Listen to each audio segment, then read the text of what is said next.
We hope they win, and we hope they come home with huge smiles on their face like last game. We all do. First on Fox 61, Husky Nation is ready for the Final Four. We're going to have more on what fans had to say ahead of this weekend's big games. And take me out to the ball game. The Hartford Yard Goats will host their home opener later today, and Fox 61 is there to preview the big season that's ahead. A lot of sports news to talk about. It is exciting. It's a great day here on Fox 61. We're glad you're with us. Starting it off on a Thursday morning, America Arias. And I'm Bridge. Up your load is a rainy start to the day, so definitely give yourself extra time as you head out the door this morning. The good news, not sticking around all day long. Just in time for the Yard Goats home opener, Rachel. It's going to be cloudy and cool for the Hartford Yard Goats home opener, that's for sure. But in the meantime, this morning, we have some times of rain, so definitely want to grab that rain gear before you head out now. Some of us coming down a little bit heavier than other areas. Like we have a brief downpour now, just located in southern Tolland County. 84, we are dealing with some moderate showers, and then pushing into New Haven now along I-91 towards Meriden this morning, as well as towards New Haven, some moderate downpours as well. So throughout the morning, I think anytime between about 8 or 9 o'clock is when we start to see things wrap up. After that, there could be an isolated shower in the late morning, early afternoon, but for the most part, it's just cloudy and cool with a dramatic drop in temperature. We certainly are feeling every bit of the difference out there this morning. Anywhere from 9 to about 23 degrees colder than this time yesterday. 38 degrees in Torrington, 40 in Waterbury, 40 in Willimantic. Wind speeds are elevated slightly up towards about 20 to 25 mile per hour gusts currently out the door. Planning your afternoon, temperatures will be around 40 degrees with a cloudy sky into the evening around 42. So numbers really only fluctuating a degree or two over time today. At about 43 in Wallingford, 42 in Hartford. There you go. 45 in New Haven, 44 degrees towards Old Saybrook, and 43 in Norwich today. Overnight tonight, temperatures dropping back into the 30s. So it is a cold start to our morning on Friday, but more mild conditions start to build in for our Friday afternoon in the low 60s under cloud coverage. And then for our Saturday, mix of sun and clouds start to build in. Temperatures close to 70. We'll talk about where we go from here, your full 7-day. Plus, we'll talk about the rain chance on the way for Sunday, for Easter Sunday, coming up in just a bit. Here at 6:02 on our roadways, we are following an incident. Looks like this has been cleared up here for the morning commute, which is certainly some good news. We had a portion of Route 8 southbound between exits 13A and 12B closed for a portion of time due to some police activity in the area. Hartford drive times, Windsor to the 84 interchange is around 8 minutes. New Britain out to the Hartford Tunnel is also a live look outside, and from Waterbury into Hartford on 84. Volume remains light here in New Haven as well as in New London. Erica. Rachel, thanks. 6:03 right now. The UConn Huskies are making their way to the Final Four destinations with championships for both teams just within their grasp. Yesterday, UConn fans lined the streets and stores to send off the men's team off to Indianapolis. They're taking on the University of Illinois on Saturday. Meanwhile, the women's team touched down in Phoenix, Arizona. Fox 61's Glenn Kittle is live in stores with much more on the fantastic send-off for the men's team. It's always fun to watch. Love the high fives.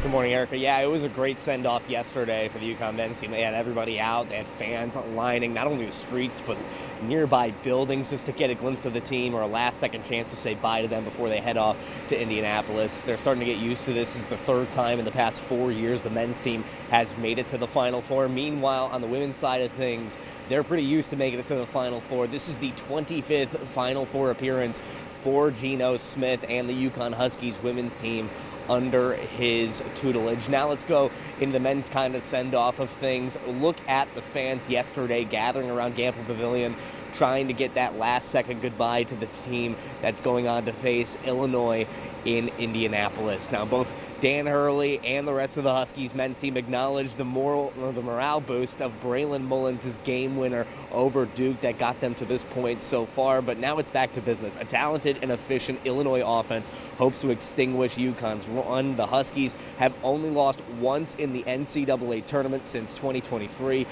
and the fans yesterday expect them to come home with championship hardware in hand. We hope they win, and we hope they come home with huge smiles on their face like last game. Now, meanwhile, on the West Coast, the UConn women have touched down in Phoenix, Arizona to take on the South Carolina Gamecocks in their Final Four game. Yesterday, Sarah Strong won the Naismith Women's Player of the Year. She, Azzi Fudd, and Blanca Quinones hope to lead this women's team to another championship as Gina Auriemma's dynasty continues to produce March magic. The women have produced a perfect season so far and have dominated every team they faced in the tournament. UConn fans hope that they bring home the trophy and almost expect it at this point, but the question is, can South Carolina beat this Huskies team? No one has so far. The tip-off for the women's game is this Friday at 7 p.m., and the men's game is on Saturday. Tip-off for that game set for just after 6. Live from Gamble Pavilion in Stores, Glenn Kittle, Fox 61. Fingers crossed, Glenn, for a strong finish in this tournament from both of our men's and women's basketball teams. Thank you so much. And if you're planning to go to one of the games, some may be headed to Indianapolis and Phoenix as we speak just to watch those teams in action. But the experience of a lifetime will not come cheap, especially with oil prices where they are. Fox 61's Devin Reels takes a look at the numbers and shares how much this memory could cost. The cost of seeing your favorite team play in the Final Four, that's not a cheap option, and it's also kind of complicated. So we're going to make it easy for you guys and help break down the numbers with the real cost of the Final Four, broken down between the men and the women Huskies on the cost of the ticket that it takes to see the game, the plane ticket cost, and also how much it'll cost to stay in a hotel. So tickets for the women Final Four game in Phoenix will start at $244 and then go up from there. Then on Thursday, when we look at plane tickets, flights one-way start at $364 and could go up to more than $900. But when we look at the cost of a hotel, the cheapest option we found was $159, but that balloons pretty hard to nearly $1,300, and that's just for a single night. But for fans like the Sattlers, it's just a dream to see their favorite team play in the Final Four. Well, I have all my stuff ready. My stuff is ready. As the Huskies prepare, it's game time for Tad and Michelle Sattler. 2019 was the first one in Tampa. You know, everybody had such fun that we were like, well, we might as well. Our kids are older and we're able to travel a little easier. And since then, they caught Final Four fever and have made a trip to the tournament semifinals a must for their family every year they could. Are you guys looking forward to traveling tomorrow? Absolutely. Absolutely.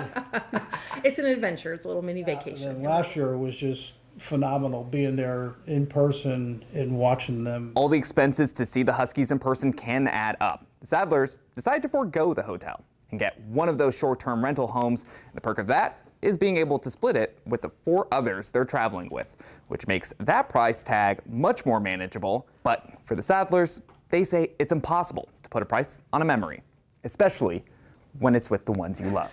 But it just becomes something to look forward to. But there are a lot of UConn fans everywhere. Oh, yeah, there's more. We're never UConn in the fans minority.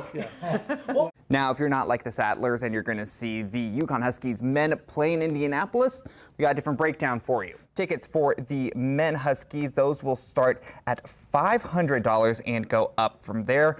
Meanwhile, a nonstop flight one way from Friday, that will be anywhere between $520 to $750. Meanwhile, when we look at hotels from sites like Kayak, when we look at the time frame of Friday to Monday, on the low end, that will probably cost you somewhere of $1,000, but that could go up to $1,200. And that right there is what the Final Four will cost you. In Hartford, Stephen Reels, Fox 61.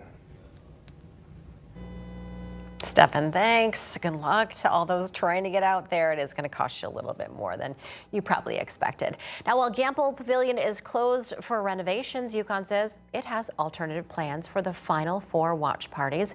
The university says watch parties are only going to be held for the national championship games. So if the women's team advances, the watch party is going to be held on Sunday at Toscano Family Ice Forum.